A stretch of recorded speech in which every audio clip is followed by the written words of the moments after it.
आप सभी बच्चों को बहुत बहुत नमस्कार है।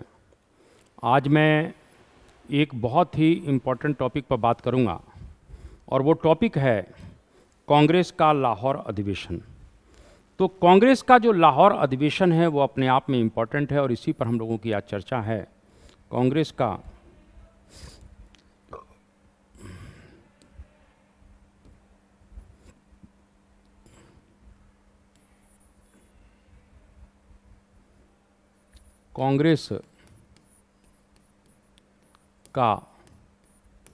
लाहौर अधिवेशन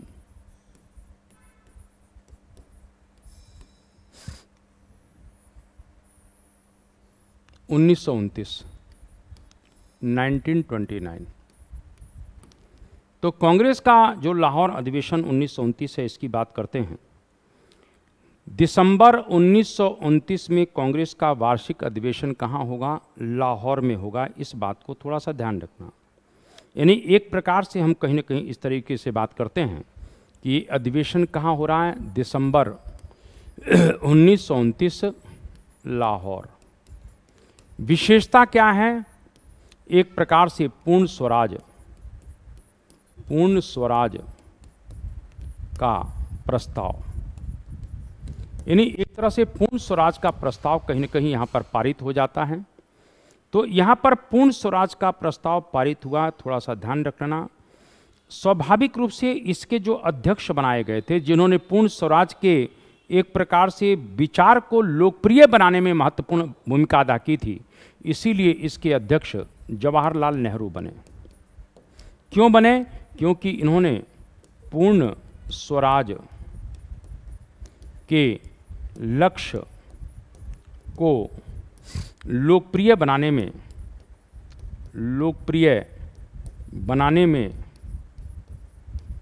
अहम भूमिका निभाई थी। पूर्ण स्वराज के लक्ष्य को लोकप्रिय बनाने में इन्होंने अहम भूमिका निभाई है, ये आपसे बिल्कुल पूछा जा सकता है। हालांकि जवाहरलाल नेहरू को अध्यक्ष बनाने के लिए गांधी की महत्वपूर्ण भूमिका है, क्योंकि 18 प्रांतीय कांग्रेस समितियों में से सिर्फ 3 का नेहरू को समर्थन प्राप्त था। यानी हम यहाँ पर बात कर सकते हैं कि 18 प्रांतीय समितियों में से मात्र 3 का ही समर्थन कांग्रेस को प्राप्त था, जवाहरलाल नेहरू को प्राप्त था।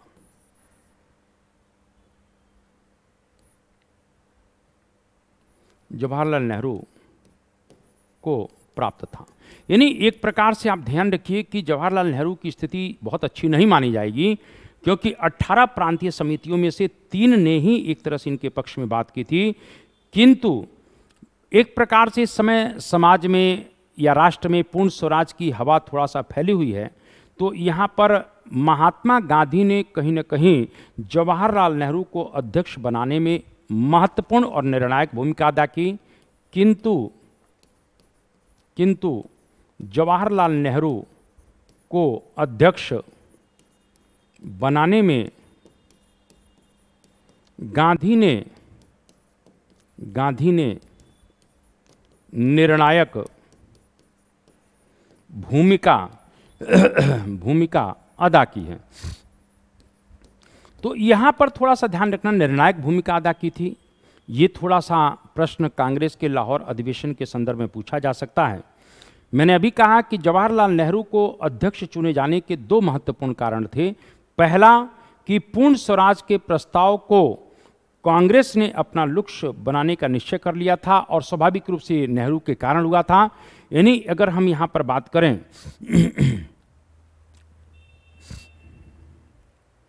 कि जवाहरलाल नेहरू को अध्यक्ष बनाने का कारण, हालांकि 18 प्रांतीय समितियों ने कहीं कोई समर्थन नहीं दिया है, 3 ने, 18 में से 3 ने समर्थन दिया है, बाकी लोगों ने नहीं समर्थन दिया, लेकिन फिर भी पूर्ण स्वराज के प्रस्ताव को लोकप्रिय बनाने में जेएलएन की महत्वपूर्ण भूमिका, यानी एक प्रकार से वो पूर्ण स्वराज की रट लगाए हुए थे 1928 के नेहरू रिपोर्ट के बाद से ही, इसीलिए उन्होंने एक अहम भूमिका निभाई थी। दूसरा, गांधी जी का उन्हें पूर्ण समर्थन मिला हुआ था, ये बहुत इंपॉर्टेंट है। यानी दूसरा क्या है कि गांधी जी का पूर्ण समर्थन, इस प्रकार से गांधी का पूर्ण समर्थन मिलने के कारण वो एक तरह से कहीं ना कहीं हम कह सकते हैं कि अध्यक्ष पद के लिए जो है चुन लिए गए। अधिवेशन में जवाहरलाल नेहरू ने अपना अध्यक्षीय भाषण दिया है और इस प्रकार से जो है यहाँ पर उनके अध्यक्षीय भाषण को कोट किया जाना चाहिए। यानी इनका अध्यक्षीय भाषण अगर पढ़ते हैं तो इनका अध्यक्षीय भाषण ये बहुत इंपॉर्टेंट है। तो इनका जो अध्यक्षीय भाषण है, इसको अगर थोड़ा सा हम लोग कोट करते हैं कि इनका अध्यक्षीय भाषण क्या है, तो इन्होंने कहा है कि विदेशी शासन से अपने को मुक्त करने के लिए अब हमें खुला विद्रोह करना है। विदेशी शासन से अपने देश को मुक्त कराने के लिए, यानी कहीं ना कहीं ये कहते हैं कि विदेशी शासन से अपने देश को मुक्त कराने के लिए विदेशी शासन से अपने देश को मुक्त कराने के लिए हमें खुला विद्रोह करना है। यानी एक तरह से इन्होंने विदेशी शासन से मुक्त कराने के लिए, अपने देश को मुक्त कराने के लिए अब हमें खुला विद्रोह करना है। और कॉमरेड, आप लोग और राष्ट्र के सभी नागरिक इसमें हाथ बटाने के लिए सादर आमंत्रित हैं। यानी कहते हैं कि करना है और राष्ट्र के सभी नागरिक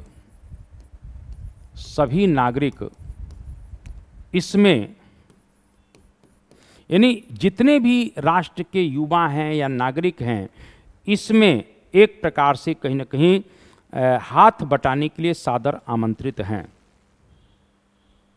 हाथ बटाने के लिए सादर आमंत्रित हैं। यानी एक तरीके से अध्यक्षीय भाषण में क्या कहते हैं कि विदेशी शासन से अपने देश को मुक्त कराने के लिए हमें खुला विद्रोह करना है और राष्ट्र के सभी नागरिक इसमें हाथ बटाने के लिए सादर आमंत्रित हैं। इस बात को थोड़ा सा ध्यान रखना। इसका मतलब क्या है? नेहरू के इस बात को स्पष्ट कर दी थी कि मुक्ति का तात्पर्य सिर्फ विदेशी शासन को उखाड़ फेंकना भर नहीं है। यानी ध्यान रख लेना, उन्होंने कहा कि अपने देश को मुक्त कराने के लिए, किसके से मुक्त कराने के लिए? गजब की बात है। इसका मतलब है कि एक प्रकार से वो कह रहे हैं कि नेहरू ने यह बात भी स्पष्ट कर दी कि मुक्ति का तात्पर्य सिर्फ विदेशी शासन को उखाड़ फेंकना ही नहीं है। यानी यहां पर कह सकते हैं नेहरू ने यह बात स्पष्ट कर दी कि मुक्ति का तात्पर्य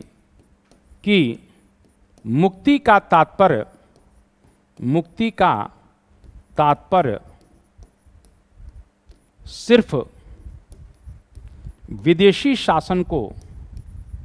विदेशी शासन को उखाड़ फेंकना भर नहीं है। यानी मुक्ति का मतलब ये नहीं है कि विदेशी शासन को उखाड़ कर फेंक दिया, इससे मुक्ति मिल जाएगी। तब किससे मुक्ति मिलेगी? तब आगे नेहरू अपने अध्यक्षीय भाषण में कहते हैं कि मुझे स्पष्ट स्वीकार कर लेना चाहिए कि मैं एक समाजवादी और गणतंत्रवादी कुलना के विचार रखता हूं। यानी आगे क्या कहते हैं? तब उन्होंने अपने आगे कहा कि यानी जेएलएन ने कहा, उन्होंने क्या कहा? अब फिर अध्यक्ष भाषण में आगे करते हैं कि उन्होंने कहा कि मुझे स्पष्ट रूप से स्वीकार कर लेना चाहिए, मुझे स्पष्ट रूप से स्पष्ट रूप से स्वीकार कर लेना चाहिए, स्वीकार कर लेना, मुझे स्पष्ट रूप से स्वीकार कर लेना चाहिए कि मैं एक समाजवादी और गणतंत्रवादी हूँ, गणतंत्रवादी हूँ। यानी मुझे ये स्वीकार कर लेना चाहिए कि मैं एक समाजवादी हूँ और गणतंत्रवादी भी हूँ। मुझे यह स्वीकार कर लेना चाहिए, मुझे राजाओं और महाराजाओं की सत्ता में विश्वास नहीं है। मुझे राजाओं और महाराजाओं की, मुझे राजाओं और महाराजाओं की सत्ता में विश्वास नहीं है। ये कहते हैं कि मुझे राजा महाराजाओं की सत्ता में विश्वास नहीं है और ना ही मैं उस उद्योग में विश्वास रखता हूं, ना ही मैं उस उद्योग में विश्वास रखता हूं जो राजाओं और महाराजाओं और ना मैं उस उद्योग मतलब कहने की व्यवस्था में विश्वास रखता हूं जो राजा महाराजा पैदा करे। इस प्रकार से थोड़ा सा मुझे इस प्रकार का उद्योग भी विश्वास, उस व्यवस्था में भी विश्वास नहीं है जो राजा महाराजाओं को पैदा करता है और जो पुराने राजा महाराजाओं से अधिक और जो पुराने राजा महाराजाओं से अधिक जनता की जिंदगी और भाग्य को नियंत्रित करते हैं। इस प्रकार से ध्यान रखना, यानी कि एक प्रकार से मुझे इस प्रकार की व्यवस्था में बिल्कुल भी विश्वास नहीं है जो राजा महाराजा पैदा करते हैं। साथ में वो कहते हैं कि एक प्रकार से और जो पुराने राजा महाराजाओं और सामंतों के, इस प्रकार से और कहते हैं और जो पुराने राजा महाराजाओं और जो पुराने राजे महाराजाओं और कहीं ना कहीं अगर हम कर सकते हैं और सामंतों के लूटपाट और शोषण का तरीका अख्तियार करते हैं और सामंतों, यानी एक प्रकार से मुझे उस उद्योग व्यवस्था में विश्वास नहीं है जो राजे महाराजे पैदा करते हैं, साथ में उन पुराने राजा महाराजाओं और सामंतों के लूटपाट और शोषण का तरीका अख्तियार करते हैं। यानी एक प्रकार से जो है, और जो पुराने राजा महाराजाओं और सामंतों के जैसा लूटपाट और शोषण का रास्ता अख्तियार करते हैं। बहुत गजब की बात करते हैं, इस बात को थोड़ा सा ध्यान रखना। यानी एक तरीके से वो कहते हैं कि मुझे स्पष्ट रूप से स्वीकार कर लेना चाहिए कि मैं एक समाजवादी हूं, यानी समतावादी बात कहते हैं, मैं गणतंत्रवादी हूं, मुझे राजाओं और महाराजाओं की सत्ता में बिल्कुल भी विश्वास नहीं है, ना ही मैं उस उद्योग यानी व्यवस्था में विश्वास करता हूं जो राजा महाराजा पैदा करे या जो पुराने राजा महाराजाओं और सामंतों के जैसा लूटपाट और शोषण का रास्ता अख्तियार करे। यानी राजा महाराजा सामंत क्या करते थे? शोषण करते थे, अत्याचार करते थे। तो ऐसा कुल ना के कहीं ना कहीं इस प्रकार से जो है ऐसा शोषण का रास्ता अख्तियार करे, वो भी व्यवस्था मुझे बिल्कुल भी पसंद नहीं है जो राजा महाराजाओं और सामंतों कहीं ना कहीं जैसा शोषण का रास्ता अख्तियार करे। तो इस तरीके से क्वेश्चन कहीं ना कहीं बिल्कुल नेहरू के जो स्टेटमेंट हैं ये इस समय के हैं जो बहुत इंपॉर्टेंट है, जो आपसे पूछा जाएगा। ठीक है।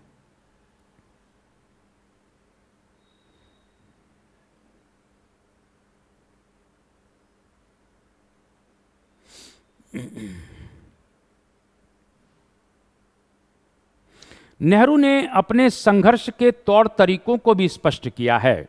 यानी यहां पर थोड़ा सा ध्यान रख लेना, नेहरू ने संघर्ष के तरीकों को भी स्पष्ट कर दिया। और नेहरू ने जो संघर्ष के तरीकों को स्पष्ट किया, वो तरीका क्या स्पष्ट किया? उन्होंने कहा कि मुक्ति का कोई भी आंदोलन जन आंदोलन और शांतिपूर्ण आंदोलन होना चाहिए। यानी उन्होंने कहा कि मुक्ति अगर चाहते हो तो इस प्रकार से मुक्ति का कोई भी आंदोलन, जन आंदोलन, मुक्ति का कोई भी आंदोलन, जन आंदोलन, मुक्ति का कोई भी आंदोलन कैसा हो? जन आंदोलन हो, बिल्कुल, और साथ में कहीं ना कहीं शांतिपूर्ण आंदोलन होना चाहिए। और शांतिपूर्ण आंदोलन होना चाहिए। इस प्रकार से वो कहते हैं, अपनी बातों को कह रहे हैं कि इस तरीके से थोड़ा सा कोई भी आंदोलन हो, जन आंदोलन हो, यानी कि कॉमन मैन का भी उसमें रोल हो, और साथ में कहीं न कहीं शांतिपूर्ण आंदोलन भी होना चाहिए, ये भी वो बताने का प्रयास करते हैं। इसके बाद हिंसा आंदोलन को कमजोर बनाती है तथा उसका मार्ग विचलित कर देती है। तो इस प्रकार से जो है कहते हैं कि कहीं न कहीं जो हिंसा होती है, हिंसा आंदोलन को कमजोर बनाती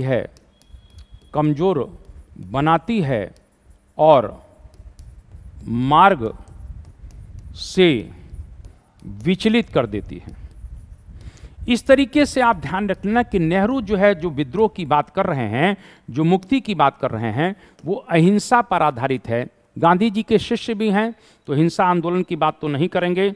इस प्रकार से लाहौर अधिवेशन में कुछ प्रस्ताव पास किए गए। वो क्या थे? तो लाहौर अधिवेशन के जो प्रस्ताव हैं वो आपसे पूछा जाएगा।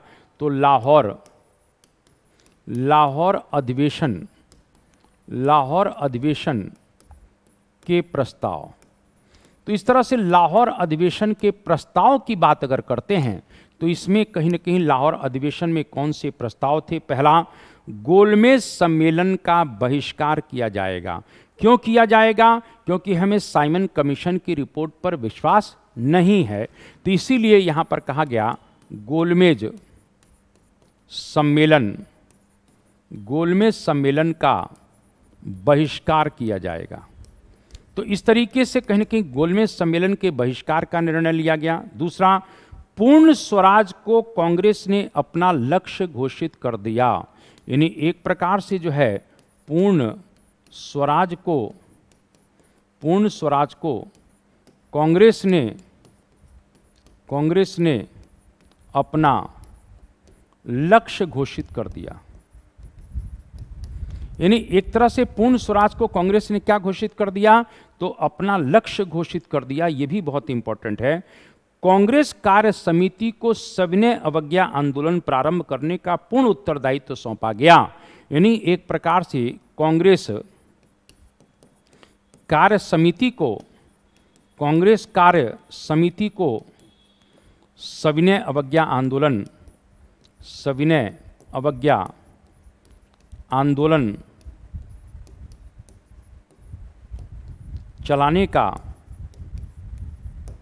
चलाने का पूर्ण उत्तरदायित्व सौंपा गया। तो इस तरीके से थोड़ा सा ध्यान रख लेना कि कांग्रेस कार्य समिति को सविनय अवज्ञा आंदोलन चलाने का पूर्ण उत्तरदायित्व सौंपा जाता है। ये भी आपसे पूछा जा सकता है। दूसरा, सभी कांग्रेस सदस्यों को भविष्य में काउंसिल के चुनाव में भाग न लेने, थोड़ा सा ध्यान रखना, यानी सभी कांग्रेस सदस्यों को भविष्य में काउंसिल के चुनाव में भाग न लेने, सभी कांग्रेस सदस्यों को काउंसिल के चुनाव में भाग ना लेने सभी कांग्रेसियों को काउंसिल के चुनाव में इस तरह से भाग ना लेने तथा काउंसिल के मौजूदा सदस्यों को अपने पदों से त्यागपत्र देने का आदेश दिया गया और काउंसिल के मौजूदा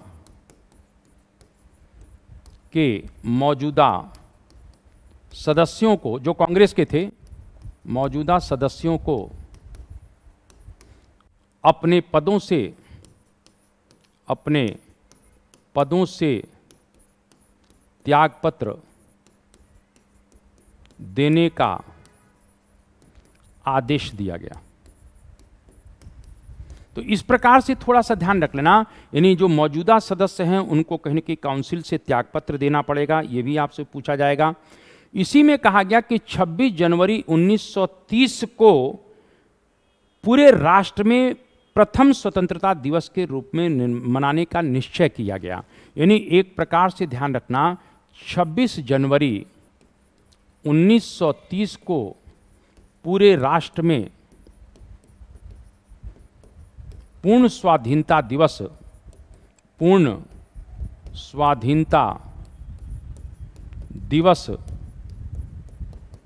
के रूप में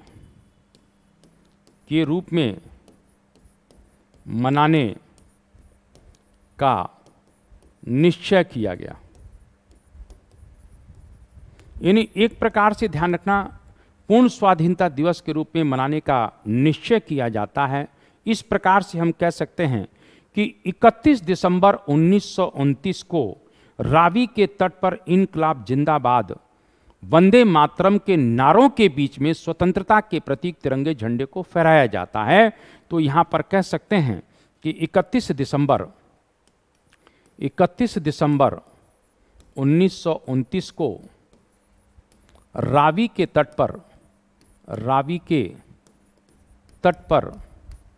इनकलाब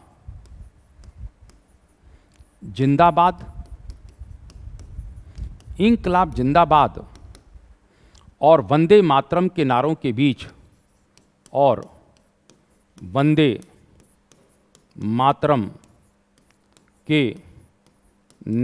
बीच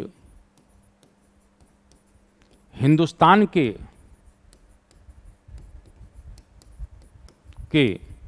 स्वतंत्रता के प्रतीक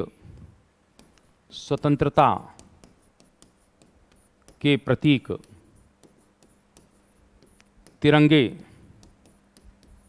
झंडे को फहराया गया। और यहीं से कांग्रेस का लक्ष्य अब क्या हो जाता है, यहीं से कांग्रेस का लक्ष्य पूर्ण स्वाधीनता हो जाता है। इस बात को थोड़ा सा ध्यान रख लेना। इस तरीके से जो है, इस तरीके से कहीं ना कहीं 26 जनवरी, इस प्रकार से हम कह सकते हैं 26 जनवरी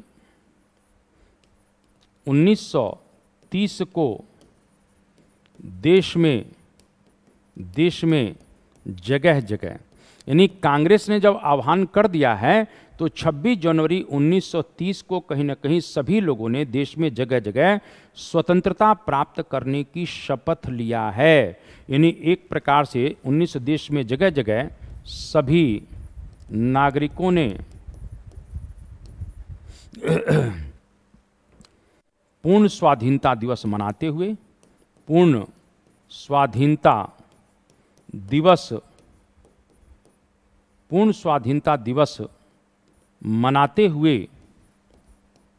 मनाते हुए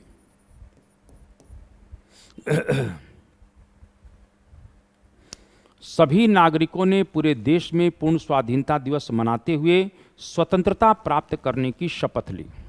स्वतंत्रता